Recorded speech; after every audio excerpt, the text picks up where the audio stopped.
today's video is about the biomedical waste management यानी कि BWM।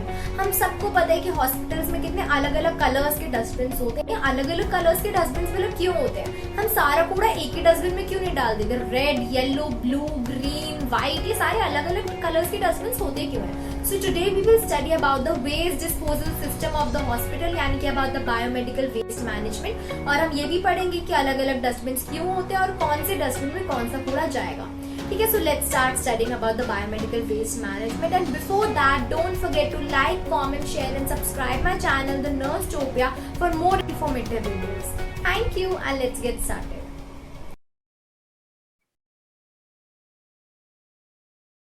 Biomedical waste management. Now let's start studying about the biomedical waste management. सबसे पहले हम पढ़ेंगे कि what is the biomedical waste. ये biomedical waste management जिसके हम मैनेजमेंट करने की बात कर रहे हैं, वो वेस्ट है क्या? जो बायोमेडिकल वेस्ट है, it is defined as any waste, कोई भी वेस्ट जो कि जनरेट किया जाता है during the diagnosis, during the treatment और during the immunization of human beings और एनिमल्स, या फिर जो रिसर्च के टाइम पे भी जनरेट किया जाता है वेस्ट, उसको हम बोलते हैं बायोमेडिकल वेस्ट। तो biomedical waste is any waste जो कि जनरेट होता है ड्यूरिंग द डायग्नोसिस, ट्रीटमेंट और इम्यूनाइजेशन और ड्यूरिंग द रिसर्च एक्टिविटीज। तो ये होता है हमारा बायोमेडिकल वेस्ट। अब हम पढ़ेंगे कि why should the biomedical waste be separated. ये जो हमारा बायोमेडिकल वेस्ट है, इसको अलग अलग डस्टबिन में सेपरेट और प्रॉपरली डिस्पोज करने की नीड क्या है, क्यों करना चाहिए हमें? The biomedical waste must be properly managed and disposed of to protect the environment. हमारा pollution यानी कि जो हमारा dirt है वो इधर उधर फैले ना, properly हम अपने environment को clean रखें, protect करें अपने environment को, इसलिए biomedical waste को properly dispose करना बहुत जरूरी है।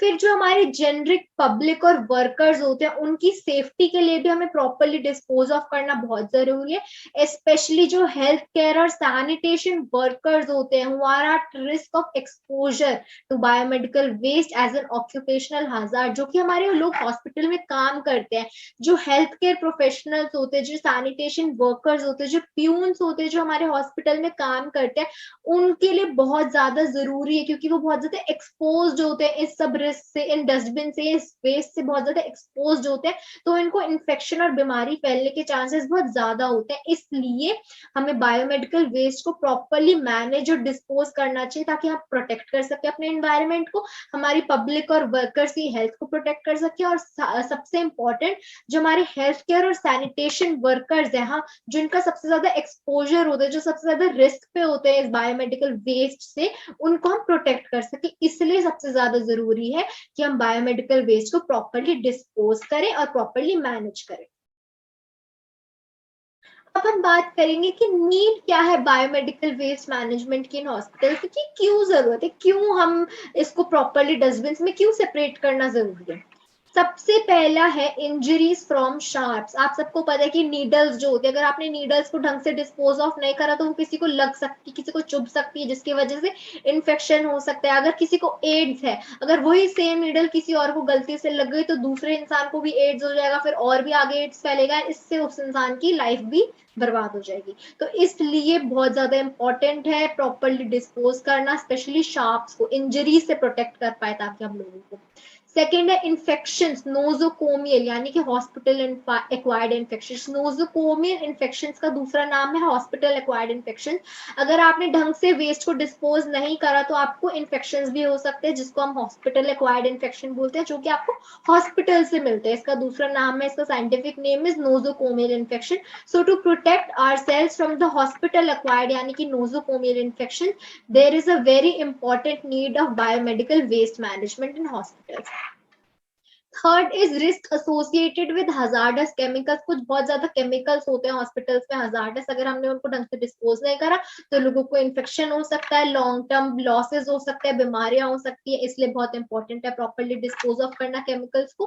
फिर पोल्यूशन, अगर आपने ढंग से वेस्ट को डिस्पोज नहीं करा तो इधर उधर गंदगी फैलेगी, जिसकी वजह से पोल्यूशन होगा, जिसकी वजह से which will result in infection.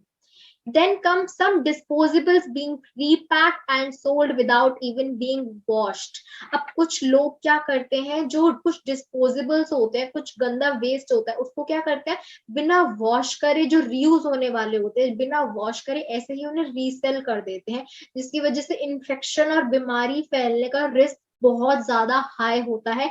इसलिए बहुत इंपॉर्टेंट है कि आप प्रॉपरली डिस्पोज करें उस वेस्ट को डस्टबिन में, ताकि कोई उसका रीयूज ना कर पाए और रीसेल ना कर पाए, क्योंकि अगर उन्होंने रीयूज करा, रीसेल करा बिना उसको क्लीन करे, तो बहुत ज्यादा प्रॉब्लम हो जाएगी, इंजरीज हो सकती हैं, हेल्थ प्रॉब्लम हो सकती हैं, इन्फेक्शंस हो सकते हैं, बहुत ज्यादा लॉन्ग टर्म लाइफ लॉस भी हो सकता है। अब हम बात करेंगे about the classification of biomedical waste, यानी कि किस किन टाइप के वेस्ट होते हैं, कौन से टाइप के बायोमेडिकल वेस्ट होते हैं। सबसे पहले आता है आपका इन्फेक्शियस वेस्ट, वेस्ट जो कि इन्फेक्शन दे सकता है, इन्फेक्शन पैदा कर सकता है, इन्फेक्शन फैला सकता है। फिर आता है आपका पैथोलॉजिकल वेस्ट, शार्प्स यानी कि नीडल्स, स्कैल्पेल्स, ब्लेड्स जो कि मतलब कट कर सकते हैं, इंजरी कर सकते हैं किसी को भी।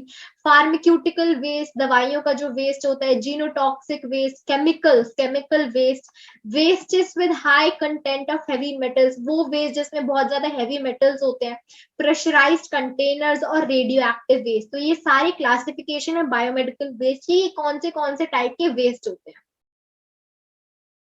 अब हम बात करेंगे about the colour coding for segregation of biomedical waste, की जो अलग अलग कलर के डस्टबिन होते हैं, ये अलग अलग कलर के डस्टबिन क्यों होते हैं और कौन से वाले कलर के डस्टबिन में कौन सा वेस्ट जाता है और उसकी ट्रीटमेंट क्या होती है, उस वेस्ट को आगे जाके ट्रीट कैसे किया जाता है। हम सबसे पहले बात करेंगे हमारे येलो वाले डस्टबिन की। जो येलो वाला डस्टबिन होता है हमारा, उसमें जाता है हमारा ह्यूमन एंड एनाटॉमिकल वेस्ट। क्या जाता है हमारा, ह्यूमन एंड एनाटॉमिकल वेस्ट, जो कि माइक्रोबायोलॉजी वेस्ट होता है, और soiled cotton dressing, linen bedding etcetera इनको बोलते हैं। जैसे कि आप ट्रीटमेंट रूम में जाएंगे, अगर किसी को चोट लगी, अगर आपने किसी ड्रेसिंग से, किसी कॉटन से किसी की चोट साफ करी, अब वो क्या है, इन्फेक्टेड है वो ड्रेसिंग, उस ड्रेसिंग को आपको येलो डस्टबिन में डालना है, क्योंकि येलो डस्टबिन होता है आपका ह्यूमन और एनाटॉमिकल वेस्ट। ह्यूमन और एनाटॉमिकल वेस्ट किस लिए जाता है, उसमें इन्फेक्शन वाली ड्रेसिंग्स जाती हैं, इसलिए उसमें आप येलो वाले में डालोगे। फिर आती है रेड कलर के डस्टबिन की बात, जिसमें आपका जाता है ट्यूबिंग, कैथीटर्स एंड आईवी सेट्स, जो आपकी ट्यूबिंग्स होती है बॉडी में जो लगी होती है, कैथीटर्स होते हैं जो कार्डियक कैथीटर्स होते हैं, यूरिनरी कैथीटर्स होते हैं, और जो आईवी सेट्स होते हैं, जो आईवी सेट्स लगते हैं लोगों को, आईवी इन्फ्यूजन सेट्स, वो भी जो होते हैं, वो कहाँ पे आप डिस्पोज करोगे, उनको आप रेड कलर के डस्टबिन में डिस्पोज करोगे। ऑल्सो जो येलो वाला होता है हमारे ह्यूमन और एनाटॉमिकल वेस्ट, जो कि ड्रेसिंग, इन्फेक्शियस ड्रेसिंग्स होती है, उसका ट्रीटमेंट क्या होता है, या तो उसका इंसिनरेशन यानी कि आगे जाके उसको इंसिनरेट कर दिया जाता है, जला दिया जाता है, या फिर उसका डीप बरियल होता है, उसको डीप बरी करा जाता है। जो रेड कलर में आप ट्यूबिंग्स, कैथीटर्स और आईवी सेट्स डालते हैं, या तो उसकी ऑटोक्लेविंग होती है, या तो माइक्रोवेविंग होती है, या फिर उसकी केमिकल ट्रीटमेंट होती है। हमें पता है कि अगर कोई भी चीज है, अगर वो उसमें इन्फेक्शन, मतलब अगर वो इम्प्योर है, अगर हम उसको हीट करेंगे, अगर उसको माइक्रोवेव में डालेंगे, तो उसके जर्म्स मर जाएंगे, उनकी डेथ हो जाएगी। तो इसलिए जो ट्यूबिंग्स, कैथीटर्स, आईवी सेट्स कुछ कुछ जो होते हैं, उनको हम ऑटोक्लेव या माइक्रोवेव करके क्लीन करते हैं, ताकि उनको हम रीयूज कर सकें।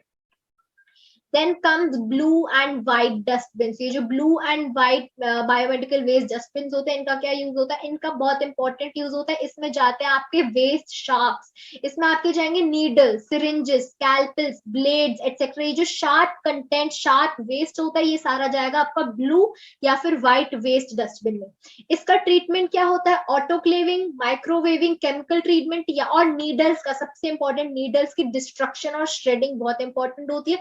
The needles can never be reuse, because इससे इन्फेक्शन फैल सकता है। भाई मैंने जो आपको पहले बताया था, अगर किसी को एड्स है, अगर वही नीडल किसी और ने रीयूज कर ली, तो उसको भी एड हो सकता है, उसकी लाइफ बर्बाद हो सकती है। इसलिए needles can never be reuse. On the other hand scalpels, जो कि ऑपरेशन थिएटर में, सर्जरीज में यूज होते हैं, स्कैल्पेल्स को रीयूज करा जाता है, जिसमें ऑटोक्लेविंग, माइक्रोवेविंग और केमिकल ट्रीटमेंट करी जाती है उनकी। फिर हम ब्लैक डस्टबिन की बात करेंगे। ब्लैक डस्टबिन में आपका क्या जाता है, डिस्कार्डेड मेडिसिन जाते हैं, साइटोटॉक्सिक ड्रग्स जाते हैं, incineration, ash and chemical waste जाता है। अगर कुछ दवाएं हैं जो खाली हो चुकी है, जो बोतल खाली हो चुकी है, डिस्कार्डेड मेडिसिन, वो मेडिसिन किस में जाएंगी, ब्लैक में जाएंगी। और उनका डिस्पोजल क्या होता है, उनका ट्रीटमेंट होता है डिस्पोजल इन सिक्योर्ड लैंडफिल, उनको लैंडफिल में डिस्पोज किया जाता है। अब हम बात करेंगे benefits of biomedical waste management. जो बायोमेडिकल वेस्ट मैनेजमेंट अगर हमने प्रॉपरली डिस्पोज करा, अगर हमने सारे बायोमेडिकल वेस्ट मैनेजमेंट के रूल्स फॉलो करे तो हमें क्या फायदा होगा इससे। आजकल के जमाने में सब अपना फायदा ढूंढते हैं, तो अगर हमने प्रॉपरली बायोमेडिकल वेस्ट मैनेजमेंट के रूल्स को फॉलो करा, so what will be our benefit, हमें क्या मिलेगा। सबसे पहले हमें क्लीन हेल्दी सराउंडिंग्स मिलेंगे, क्लीन हेल्दी सराउंडिंग्स मिलेगी, साफ सफाई होगी तो हेल्दी होगा सब कुछ, एनवायरनमेंट क्लीन होगा, हमें इन्फेक्शन से बचेंगे। ठीक है, तो गंदी सराउंडिंग में ऑब्वियसली इन्फेक्शन टू बहुत प्रोन होते हैं हम। सेकेंडली डिक्रीज इन्फेक्शन, इन्फेक्शन कम होगा तो ऑब्वियसली हम बीमार नहीं पड़ेंगे। अगर इन्फेक्शन कम होगा तो फिर क्या होगा, इंक्रीज हो जाएगी हमारी क्वालिटी ऑफ लाइफ। अगर इन्फेक्शन नहीं होगा, गंदगी नहीं होगी, तो our quality of life will increase.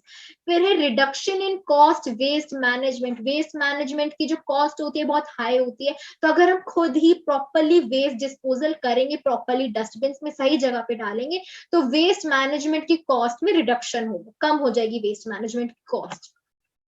फिर है low incidence of community occupational health hazard. अब आपको क्या लगता है ये जो इससे इन्फेक्शन हो सकता है सिर्फ हॉस्पिटल के लोगों को हो सकता है? नहीं, ये जो इन्फेक्शन हो सकता है आपको इम्प्रॉपर वेस्ट मैनेजमेंट से आपको कम्युनिटी, पूरी कम्युनिटी में फैल सकता है, या आपको ऑक्यूपेशनल हेल्थ हजार्ड्स भी हो सकते हैं इससे।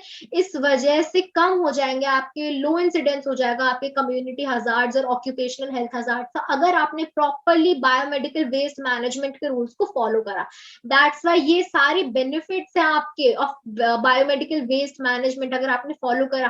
Clean healthy surroundings, decreased infections, increased quality of life, reduction in cost of waste management and low incidence of community यानी कि ऑक्यूपेशनल हेल्थ हजार्ड। ये सारे आपको बेनिफिट्स मिल रहे हैं अगर आप प्रॉपरली रूल्स फॉलो करें बायोमेडिकल वेस्ट मैनेजमेंट। तो this was all about the biomedical waste management जो मुझे आपको बताना था।